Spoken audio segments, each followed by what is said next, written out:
We've been together for 3 years and plan to move in together when she finished school this year. We have a routine that after I finish work, we'll grab some food and go to a spot in the woods that overlooks a river. There we talk about our day and eat our food. We do this about twice a week. It's about a 20-minute drive from her place, in about a 2-hour walk through the woods. We were talking last week, and she started crying out of nowhere, telling me how much she loved me. I went to hug her, and she pushed me away and told me that she'd been cheating. It was with a guy in her class who's also part of her friend group, and they routinely go out together. I never join them, as drinking and clubbing isn't my scene, but I've met them all a few times. The guy has always been a bit of an idiot and has tried to start a fight with me once when I picked her up and they were intoxicated, so it all makes sense. She said it had happened multiple times. They were intoxicated mistakes. She didn't mean it, etc. She went through all the tropes, and honestly, I sort of zoned out as I instantly lost all respect and love for her. Don't know how long she talked for, maybe 10 minutes, but she grabbed my hands a few times. I just had enough, told her we were over, and went to leave. She went to grab the door, and I told her not to touch my car. Told her there were plenty of signals. She'd been charging her phone in the car, and that she could call a new boyfriend to pick her up. She cried even more, but I just didn't care. I drove home, blocked her on everything, and dealt with everything my way. A few of her friends texted me with some insults and such. One said I should be ashamed as it took her 3 hours to walk home, and it wasn't safe. It was a warm evening. The sun didn't set until 10 p.m., and I left when it was around 6:00 p.m. She could have called someone to pick her up. Why is it my responsibility to help someone who broke my trust? Am I the idiot for leaving my ex at the side of the road after she confessed to cheating the same intoxicated mistake multiple times? If you're going to admit to cheating, then it wasn't the best place to do it. She didn't think that one through, and she didn't call her new boyfriend because he ditched her, not the idiot. This is probably the only instance where you wouldn't get a fine for leaving trash on the side of the road. Damn, as accurate as Robin Hood's arrow. Did she honestly think OP was going to chauffeur her home and walk her to her door after she slept with someone else multiple times? No. Love the new boyfriend ditched her. This is why she was apologetic, trying to get the pardon before even the discovery of the crime. It was the last dude. I don't buy the idea that she wasn't safe. I'm so sick of this "you need to be scared of your shadow" BS mentality. Yes, I'm a woman. Yes, bad things happen, but I have to live my life. That means sometimes I'm going to walk by myself. And you know what? I'll probably be fine. I'll probably be safer than if I was in a car, statistically. But no, apparently, because I have breasts, I must be too afraid to walk places. Give me a break. Plenty of women walk, and we're just fine. Ugh, she didn't walk for that long, lol. It's what she's saying. But nah, she had friends, family, and Uber to pick her up. I doubt anyone was ready to do it. She has to live with the consequences. I have no respect for cheaters. Block her friends, OP, and let your friends know in case they try to use their own narrative against you. My sister-in-law, wife's sister, is expecting her first child with her husband. For the last 4.5 months of her pregnancy, he has been insufferable. Sister-in-law and he are no closer to finding a name for their baby, and he uses the pregnancy and the fact they are actively still naming their baby to crap on gender-bending names. Boy names on girls and girl names on boys. His name is Skylar, and he talks about how cruel his parents were for giving him such a girly name, a name meant for girls more than boys. He's ranted about people trying to call him Sky and how that's such a girl's name. He rants and raves and regularly brings up the fact that men should not have androgynous or girly names. Yet so many people think naming a boy Riley today is fine or naming a boy Sage makes sense. He said it's wrong. He talked about meeting a young boy named Ren and how his parents had cursed him to forever be mistaken for a girl when they heard the name. He said no man or boy likes those names. No man or boy wants to be called those names. As a male indigo who goes by Indian daily life, including at work, school, and college, when I went, I disagree that every guy feels this way. I don't. I also know a guy named Kinsey from school who never had a problem with this name. And I know a guy named Sonny who hated his name because he thought it was too girly, so it balances out. But my wife's brother-in-law is adamant that every man and boy with any name that gets used on girls is disgusted by it and hates it. He will not let it go. This came up again on Saturday when we went out to lunch. He was being loud and doing his same old rant as always. This time, I spoke up and told him he can't speak for all guys with gender-bending names because we don't all hate our names, and he can look to me as an example if he wants. I also pointed to a guy he follows on social media who technically has a gender-bending name. Told him they might not be his thing, and that's fine. Nobody can force him to like those names, but he's wrong to speak in absolutes about it like he does. He acted like I'd personally demanded he name his son Ella or something. He called me an idiot and told me I couldn't force my opinion down his throat like that. His wife told him to shut up and listen to what I actually said, but he told me I humiliated him and told him he was wrong to have his opinions, and that makes me an idiot. Should I have simply left the topic alone? You can't force your opinion down my throat while I've spent 4.5 months trying to force my opinion down your throat. Your brother-in-law screams into the night, absolutely humiliated by his own petard, not the idiot. From a woman with what's technically a boy's name and just fine with it, he's obviously in a set headspace. Your opinion won't change or have an impact. To some people, gender-neutral names are on par with names that can be reduced to nicknames. Our youngest is Danny. Many people assume his name is Daniel and call him that. No, he's purely Dan on his birth certificate. My husband is from Belgium with the name Jan. Being in Australia, you can bet your bottom dollar people assume I'm a lesbian, as they see it written as Jan until I explain it's pronounced Yan, and he's a 6'7" bloke. I don't think OP wants to change his mind. I think he wants him to shut up. I've had a hard time not laughing at his little tantrum. Damn, the amount of energy he's dedicated to this is wild. If this is what he considers a big problem, he's lucky in life. It's telling that someone having a simple difference of opinion on this makes him feel humiliated. Yeah, just keep shutting him down. You're free to have your preferences, but you don't get to dictate how others feel about their own experience. We've all endured your rants long enough. We will not center your fragility. If he had such a problem, why hadn't he changed his own name? It sounds like he's just looking for an excuse to be an idiot. I've been playing with yo-yos all my life since I was 5, probably. My uncle taught me how to use one.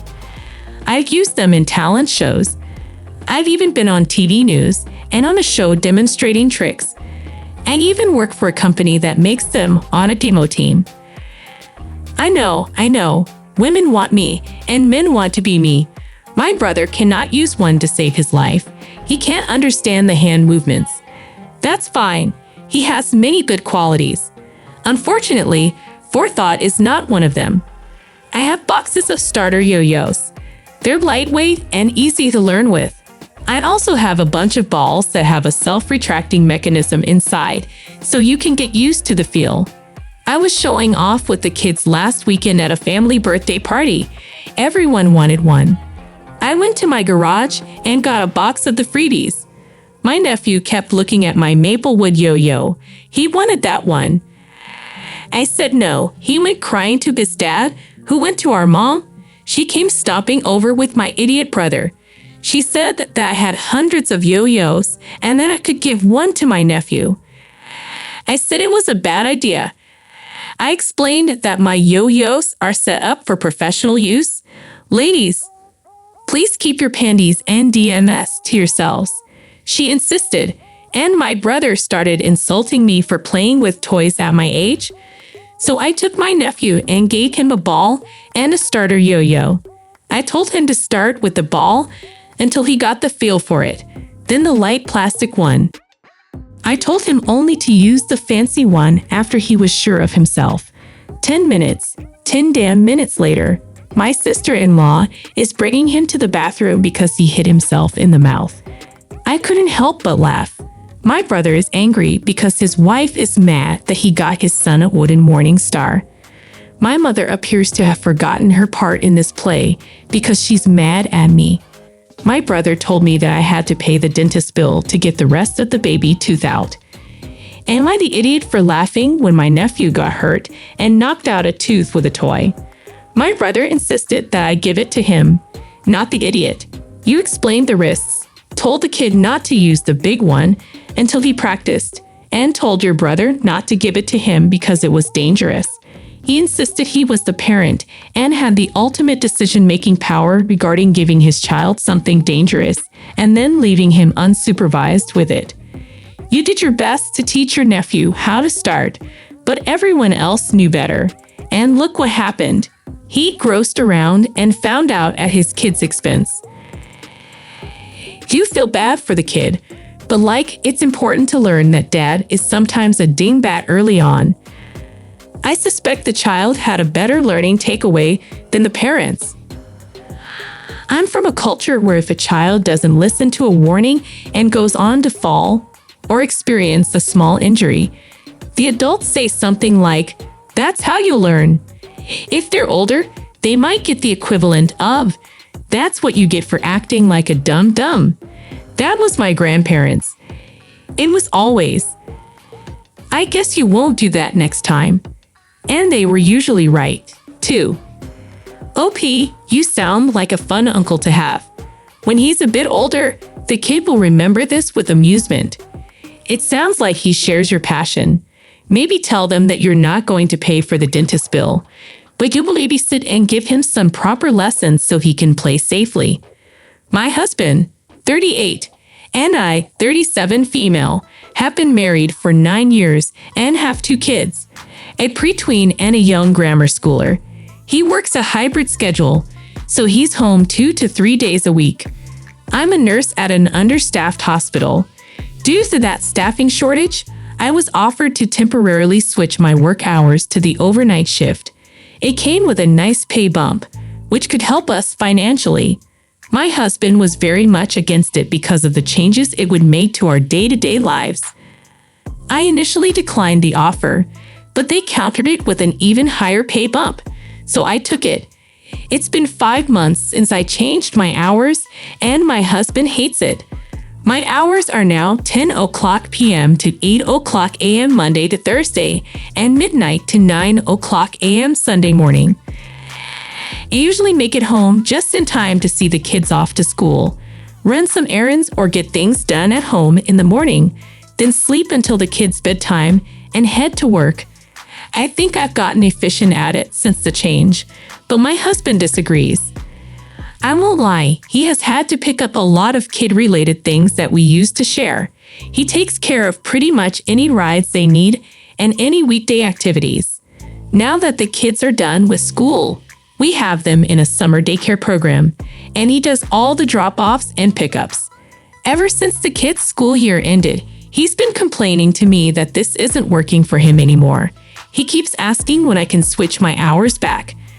I told him that the original plan was 6 to 8 months, so it could be soon, but it's only been 5 months. If I'm being honest, I don't know if I want to switch back. I'm making and saving a lot more money. Once I adjusted to the sleep schedule, I felt like I had more energy and could get more stuff done when I got home from work. This past weekend, my husband practically begged me to ask my supervisor when I can switch my hours back.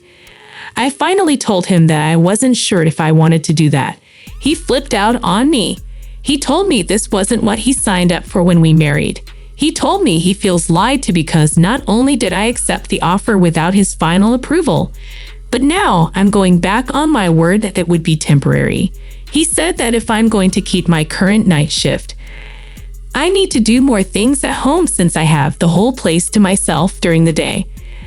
I asked him what more he thought I should do, and he made a list. He put pretty much all the yard work on there, which is usually stuff he takes care of and that I don't know how to do. I told him I didn't know how to do all that stuff, and he told me, if you can learn how to fold a fitted sheet, you can learn how to mow the lawn. I told him that doesn't seem like a fair division of labor. He told me that he's taken on all the kids' stuff, so I need to do more of everything else. I told him that doing manual labor after I worked all night wasn't going to work for me, and he told me to change my hours back then. Am I the idiot for not agreeing to my husband's new chore list? Not the idiot. You've been upfront about your work schedule from the beginning, and it sounds like it was a decision you made together, albeit reluctantly on his part. Adjusting to new arrangements can be tough, but it doesn't sound like he's appreciating the benefits of the extra income you're bringing in or the energy you found with the new schedule. It's unfair for him to expect you to take on tasks you're unfamiliar with and physically demanding chores immediately after working all night. It's crucial to have a conversation with him about finding a compromise that works for both of you. Maybe you can explore hiring someone to help with the yard work or gradually learning how to manage it together. Ultimately, it's about finding a balance that respects both of your needs and contributions to the household. It sounds like communication is key here. You've made adjustments to accommodate your new work schedule, and it's understandable that your husband may be feeling overwhelmed with the additional responsibilities he's had to take on. However, his expectation that you should immediately take on all the yard work without considering your physical and mental exhaustion from working night shifts is unreasonable. Perhaps you can suggest finding a compromise where you gradually learn how to handle some of the yard work together, or look into hiring someone to help with those tasks. It's important to acknowledge each other's efforts and find a solution that feels fair and balanced for both of you. Additionally, it might be helpful to revisit the original agreement about the temporary nature of your night shift and discuss whether there's room for negotiation based on your current financial situation and how you're both managing your respective responsibilities. Open and honest communication can help address any resentment or misunderstandings and lead to a more equitable division of labor in your household. When you sit down to talk with your husband, acknowledge his feelings and the extra work he's been doing. Express your gratitude for his support and the changes he's made. Then share how the night shift has been beneficial for you and the family financially and personally, highlighting any positive impacts it has had on your well-being and energy levels. Propose a plan to divide the household responsibilities more evenly. Perhaps you can take on some of the lighter chores and tasks that fit better with your sleep schedule, while also committing to learning some of the yard work over time. Suggest hiring a part-time helper for the more strenuous outdoor tasks, which could ease the burden on both of you. Finally, agree on a time frame to reassess the situation. Maybe in another month or two, you can evaluate how things are working out and decide if any further adjustments are needed. This approach shows that you're willing to compromise and are committed to finding a solution that works for both of you. By addressing the issue calmly and respectfully, you can work together to create a balanced and supportive environment for your family, ensuring that both of you feel valued and heard. Remember, a strong partnership is built on understanding, flexibility, and mutual respect. The moral of the story is that open communication, empathy, and compromise are essential in maintaining a healthy and balanced relationship. When faced with significant changes or challenges, it's important for partners to listen to each other's concerns, express gratitude for each other's efforts, and work together to find fair and sustainable solutions. Building a strong partnership requires understanding and respect for each other's needs and contributions, ensuring that both individuals feel valued and supported. Thanks for tuning in to today's video. If you enjoyed this story about navigating relationship challenges and finding balance, make sure to give it a thumbs up and hit that subscribe button for more content on relationships, communication, and personal growth. Don't forget to click the notification bell so you never miss an update. Share your thoughts in the comments below. Have you ever faced a similar situation? How did you and your partner handle it? We love hearing from you. Stay connected with us on social media for daily tips and inspiration. Until next time, keep communicating openly and supporting each other. Take care.